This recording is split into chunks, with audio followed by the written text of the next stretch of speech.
I'm ready to quote him largely. Sure. In Arabic.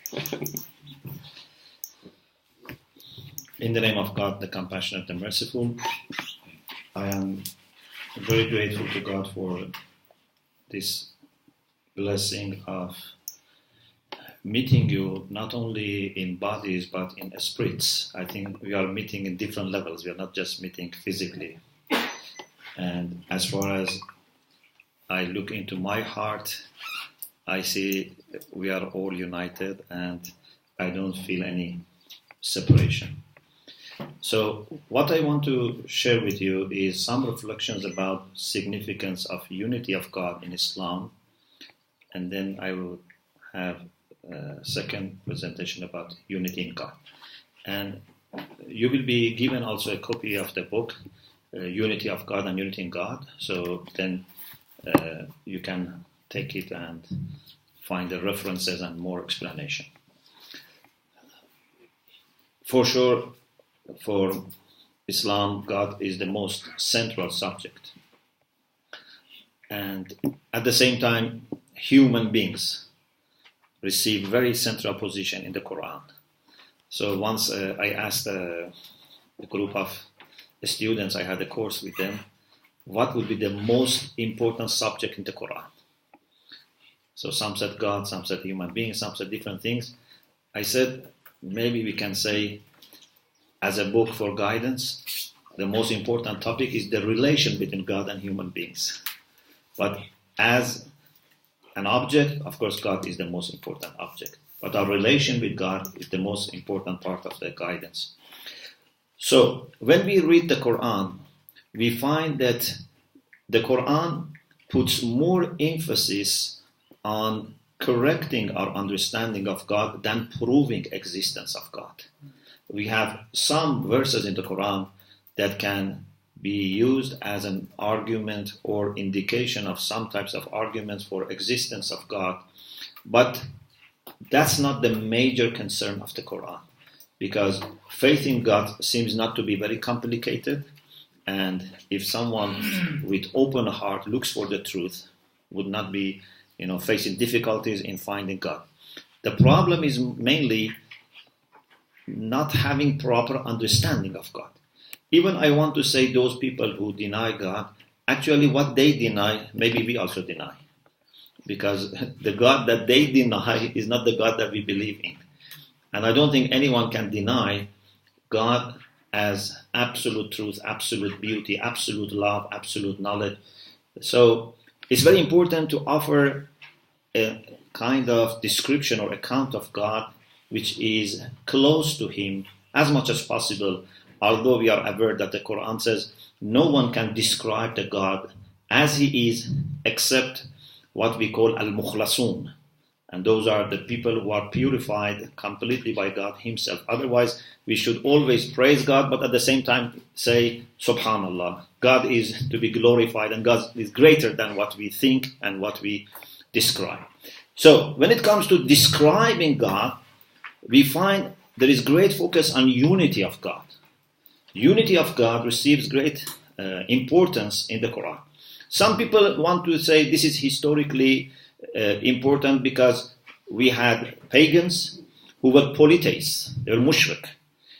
They believed in one God as creator, but they thought God has delegated part of His power to other gods or lords, and therefore the Quran says, if you ask them, perhaps with a little surprise so that they are not able to prepare, and therefore take their honest answer. لَإِنْ سَأَلْتَهُمْ مَنْ خَلَقَ السَّمَاوَاتِ وَالْأَرْضِ? Who has created the skies and the earth? لَيَقُولُنَّ اللَّهِ. They say, God the one. Yeah? So, even they had this idea, but they said, God has delegated part of His power to, idols or gods. And also, if we want to get closer to God the one, we should worship these idols. مَا نَعْبُدُهُمْ إِلَّا لِيُقَرِّبُونَا إِلَى اللَّهِ زُلْفَى. They said we worship them so that they take us closer to God. So, unity of God historically was very important. But I think it's more than that. I think unity of God is always the most important thing about God. I want to give you a few references.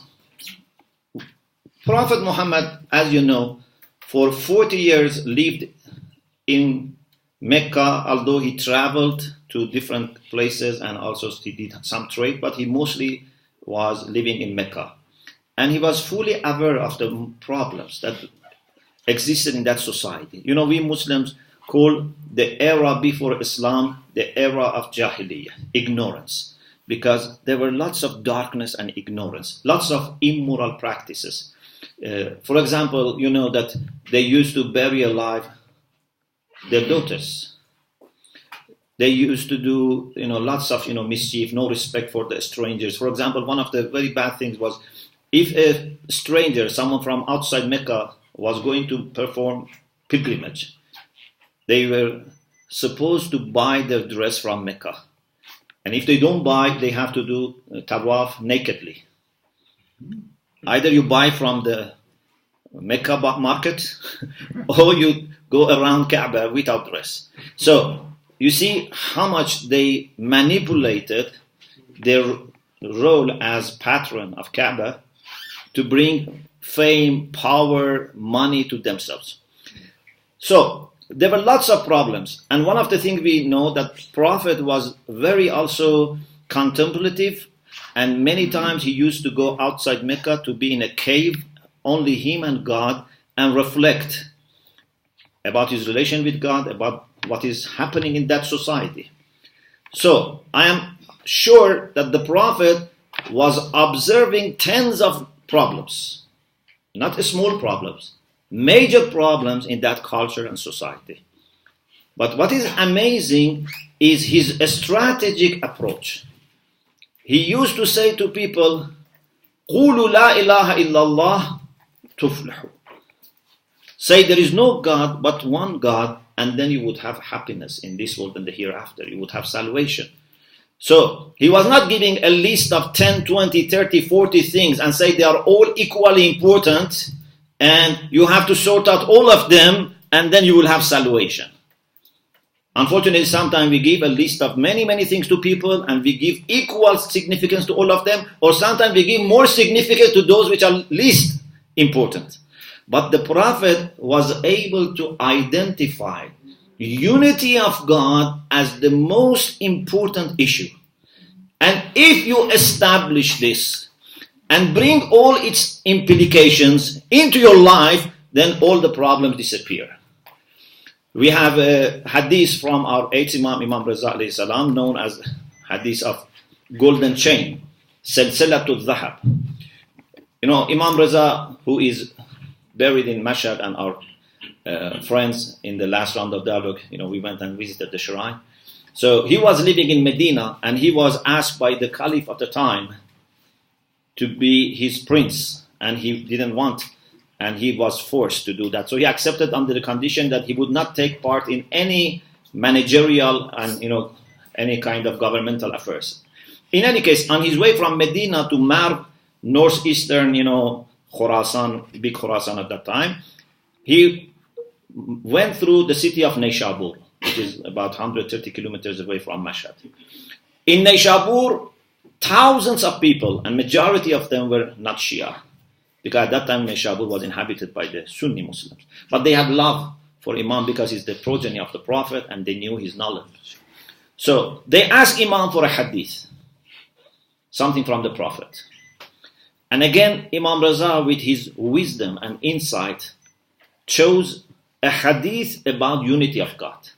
Imagine you are there in a city that there were tens of thousands of people who are not Shia, and they ask you for advice. What are you going to say? He chose to talk about unity of God. He said, my father from his father, and from his father, finally from Prophet, and Prophet from Gabriel, and Gabriel from God. So this is what we call Hadith Qudsi, a divine saying. God said, Kalimatu la ilaha illallah hisni. Faman dakhala hisni amina adari. The word of unity of God, the word of monotheism, is my fortress. Whoever enters my fortress will be saved from my punishment. What does it mean? It doesn't mean that whoever believes in unity of God and does all the mischief, he would not be punished. For example, if you have someone who kills people, who tortures people, takes their money from them, and just says, I believe in one God, God is not going to punish them. No, this is not the meaning of this hadith. The meaning is that if you wholeheartedly believe in unity of God, you can never do mischief. Maybe sometimes you make mistakes when you forget, but if you wholeheartedly believe in unity of God, you would be kept away from any mischief or any corruption. And this is why Allama Tabatabai, one of our best scholars in the field of tafsir or exegesis of the Quran, if not the best, at least one of the best, who has Al-Mizan fi Tafsir al-Quran, 20 volumes in Arabic, he says that the Quran has a unique approach to morality compared to what philosophers and ethicists have offered. And that is to emphasize on unity of God as the root and foundation for morality. If you are a true monotheist, you cannot be jealous. If you believe that God is the only supplier of good, then you cannot be greedy, or you cannot be harming others.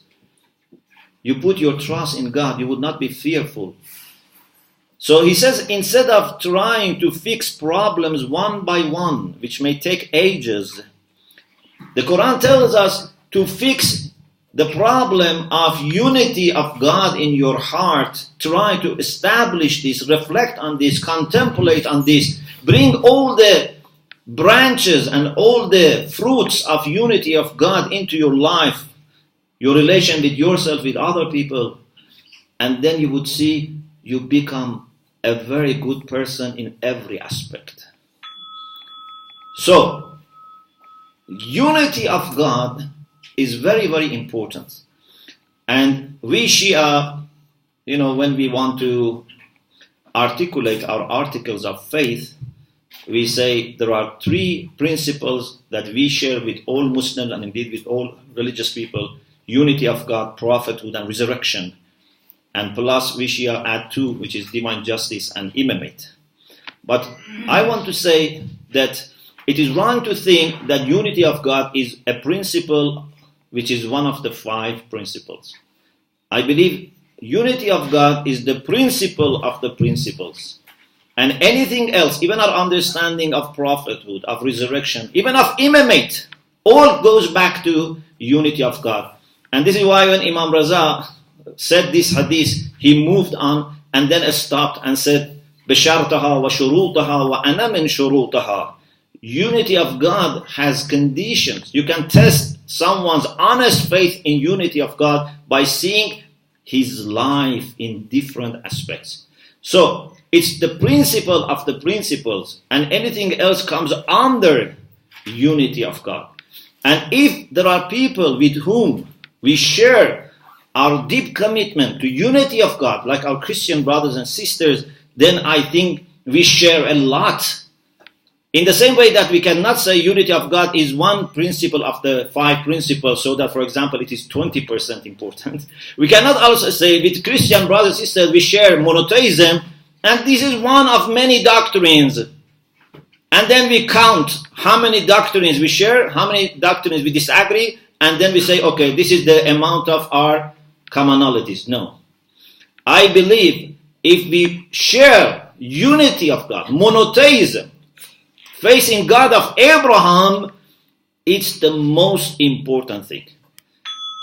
If someone is deeply devoted to God, then after submission to God and having faith in God, anything else becomes secondary. Anything else remain important, but not as important as our faith in God. Thank you very much. Alhamdulillah.